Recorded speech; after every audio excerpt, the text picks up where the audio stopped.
నిన్నటి వరకు అక్బర్ బీర్బల్ కథలను మీకు చెప్పాను. మీలో చాలా మంది బేతాళ కథలు కూడా మాకు కావాలి అని అడుగుతున్నారు. వాళ్ళ కోసం ఈ రోజు నుండి బేతాళ కథలను నేను మొదలు పెడుతున్నాను. కాకపోతే వెబ్సైట్ ప్రకారం నేను చేయట్లేదు. నాకు నచ్చిన, మీకు నచ్చుతాయి అని నమ్మకం కలిగించే కథలను మాత్రం నేను చెబుతున్నాను మీకు. ఈ రోజు నుండి పట్టు వదలని విక్రమార్కుడు చెట్టు వద్దకు తిరిగి వెళ్ళి చెట్టుపై నుంచి శవాన్ని దించి భుజాన వేసుకుని ఎప్పట్లాగే మౌనంగా శ్మశానం కేసి బయలుదేరారు. అప్పుడు శవంలోని బేతాళుడు, రాజా, ఇలా అర్ధరాత్రి అపరాత్రి వేళల్లో శ్మశానాల వెంట ఎంతకాలమని తిరుగుతావు?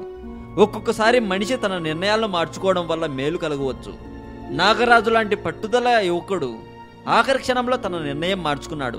నీకు అతని కథ చెబుతాను, శ్రమ తెలియకుండా విను అంటూ చెప్పసాగాడు బేతాళుడు. నాగరాజు అనే యువకుడికి నగరంలో మంచి ఉద్యోగం ఉంది. అతనికి ఇంకా పెళ్లి కాలేదు. అతని తల్లిదండ్రులకు నాగరాజు మేనమామ కూతురైన రత్నాన్ని కోడలుగా తెచ్చుకోవాలని కోరిక. ఆమెకు అంతగా చదువు లేదు, అంత అందగత్తె కూడా కాదు. ఆమెకు నాగరాజు అంటే అమితమైన ప్రేమ. అయితే ఏ ప్రత్యేకతలో లేని రత్నాన్ని పెళ్లి చేసుకోవడం నాగరాజుకు ఇష్టం లేదు.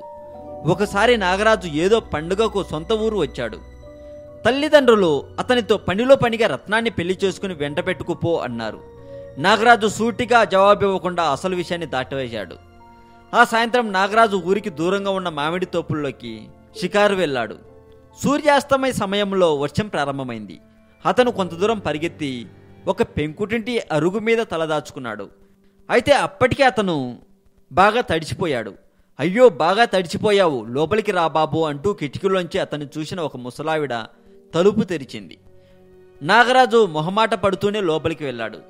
సంధ్య, పొడిగుడ్డ తీసుకురమ్మా, ఈయన వర్షంలో బాగా తడిచిపోయాడు అని ముసలావిడ లోపలికి కేక పెట్టింది. అందమైన పేరు అనుకున్నాడు నాగరాజు. ఇంతలో కాళ్ళ గజ్జల గలగల శ్రావ్యంగా వినిపించింది. గుమ్మం దగ్గర ఆగిపోయింది.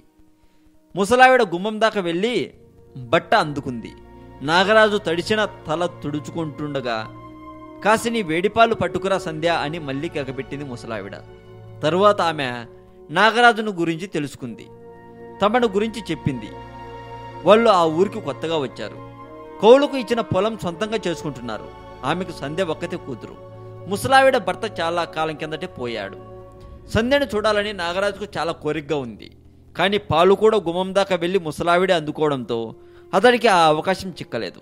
మర్నాడు పని కట్టుకుని ఆ ఇంటివైపు వెళ్ళాడు నాగరాజు. ముసలావిడ కిటికీలకు కొత్తగా అల్లిన తెరలు కడుతుంది. ఆమె నాగరాజును నవ్వుతూ ఆహ్వానించింది. మా సంధ్య ఏమీ తోచినప్పుడు ఇలా తెరలో అల్లుతూ ఉంటుంది అంది. ఆ పూట అతనికి సంధ్య చేసిన రుచికరమైన పలహారం అందింది. కానీ ఆమె దర్శనం మాత్రం కాలేదు.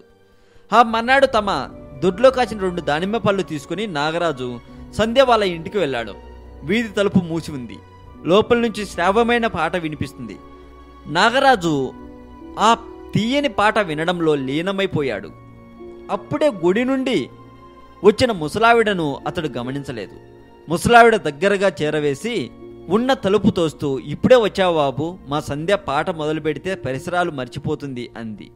లోపలి గదిలో ఉన్న సంధ్య నాగరాజుకు కనబడలేదు. అతడు దానిమ్మ పళ్ళను ముసలావిడి చేతిలో పెట్టి కాసేపు కబుర్లు చెప్పి ఇంటికి వచ్చేశాడు. అతడికి సంధ్య అన్ని విధాల తగిన భార్య అనిపించింది. ఆమె పెద్దగా అందంగా లేకపోయినా ఆమెనే పెళ్లాడాలన్న దృఢ నిశ్చయానికి వచ్చాడు నాగరాజు. మర్నాడు ఎలాగైనా సంధ్యను చూడాలని ముసలావిడకు తన అభిప్రాయం చెప్పాలని నిశ్చయించుకున్నాడు. నాగరాజు ఆ మరుసటి రోజున సంధ్య వాళ్ళ ఇంటికి సమీపిస్తుండగా హఠాత్తుగా పక్క సందులో నుంచి వచ్చిన ఎద్దు ఒకటి అతన్ని పొడిచి పారిపోయింది. నాగరాజు కింద పడిపోయాడు. అతడి చేతికి గాయమై రక్తం కారసాగింది. ఈ అలికిడికి ముసలావిడ ఇంట్లో నుంచి బయటకు వచ్చింది. ఆమె నాగరాజును చూసి, అయ్యో, ఏం జరిగింది? చేతి నుంచి రక్తం కారుతున్నదే, లోపలికి రా అని ఆందోళన పడుతూ వచ్చి గాయపడిన నాగరాజు చేయి పట్టుకుంది. మీతో ఒక ముఖ్య విషయం చెప్పాలని వస్తున్నాను. ఆ ఆలోచనలో పక్క సందులో నుంచి పరిగెత్తుకొస్తున్న ఎద్దును చూడలేదు అన్నాడు నాగరాజు. ముసలావిడ నాగరాజును ఇంట్లోకి తీసుకుని పోయి కూర్చోబెట్టి, సంధ్య, చెంబుతో నీళ్లు పట్టుకురా అని గట్టిగా కేకపెట్టింది. కిటికీ వద్ద నిలబడి సంధ్య ఇదంతా చూస్తూనే ఉంది. ఆమె ముఖ కవలికల్లో జాలి, దయ లాంటివి ఏమీ లేవు, కనిపించలేదు కూడా. తీరా తల్లి కేక వేశాక ఆమె కిటికీ దగ్గర నుంచి కదిలి కొంచెం సేపట్లో నీళ్ల చెంబుతో తీసుకొని నాగరాజు ఉన్న చోటుకు వచ్చింది. ఆమె అందం చూసి నాగరాజు కళ్ళు చెదిరిపోయాయి. అతను అంతటి సౌందర్యవతిని నగరంలో కూడా చూసి ఉండలేదు. ముసలావిడ సంధ్య తెచ్చిన నీళ్లతో నాగరాజు గాయం కడిగింది. ఆ తర్వాత పసుపు శుభ్రమైన గుడ్డ తెమ్మని చెప్పింది. సంధ్య పసుపు గుడ్డ తెచ్చి తల్లికి ఇచ్చి లోపలికి వెళ్ళిపోయింది. ముసలావిడ నాగరాజు గాయానికి కట్టుకట్టింది. అతడు కాస్త తేరుకున్నాక, ఇప్పుడు చెప్పు బాబు, నువ్వు చెప్పాలనుకుంటున్న ముఖ్య విషయం ఏమిటి అని అడిగింది. వెంటనే నాగరాజు, మా మేనమామ కూతురితో నా పెళ్లి జరగబోతున్నది, మీరు సంధ్య తప్పకుండా రావాలి అని చెప్పి ఇంటికి వచ్చేశాడు. బేతాళుడు ఈ కథ చెప్పి, రాజా, నాకు ఒక సందేహం. నాగరాజు సంధ్యను చూడక ముందు ప్రేమించాడు కదా, ఆమె అతి సాధారణంగా ఉన్నా కూడా ఆమెనే పెళ్లాడాలని నిర్ణయించుకున్నాడు. అయినా ఆఖరి క్షణంలో తన నిర్ణయాన్ని ఎందుకు మార్చుకున్నాడు? అంత గొప్ప సౌందర్యవతికి తాను తగననుకున్నాడా? ఈ సందేహాలకు సమాధానం తెలిసి కూడా చెప్పకపోయావో నీ తల పగులుతుంది అన్నాడు. దానికి విక్రమార్కుడు, నాగరాజు తన నిర్ణయాన్ని మార్చుకోవడం సరి అయినదే. ప్రతి మనిషికి కనీసమైన కొన్ని మంచి లక్షణాలు ఉండాలి. అవి లోపించినప్పుడు ఇతర అర్హతలు ఎన్ని ఉన్నా ప్రయోజనం లేదు. పౌరుషం, ఆత్మాభిమానం, ధైర్యం వంటి మగవాడికి ఉండవలసిన కనీస లక్షణాలు, అలాగే స్త్రీకి కరుణ, ఆదరణ, సేవాధర్మం వంటి లక్షణాలు తప్పకుండా ఉండాలి. ఆ గుణాలు లేని స్త్రీ భార్యగా, తల్లిగా తన బాధ్యతలను సక్రమంగా నిర్వహించలేదు. సంధ్య నాగరాజు గాయాన్ని చూసి కూడా ఏమాత్రం చలించలేదు. తోటి మనిషిగా సానుభూతి కనపరచలేదు. ఆమెది రాతి గుండె అని ఈ విషయం రుజువు చేస్తుందని, అందుకే అన్ని అర్హతలున్న అందాల రాశి కన్నా కనీస అర్హతలతో ప్రేమ, అభిమానం ఉన్న తన మేనమామ కూతురే అతనికి కరెక్ట్ అనుకున్నాడు. అందుకే నాగరాజు ఆ నిర్ణయం తీసుకున్నాడు అన్నాడు విక్రమార్కుడు.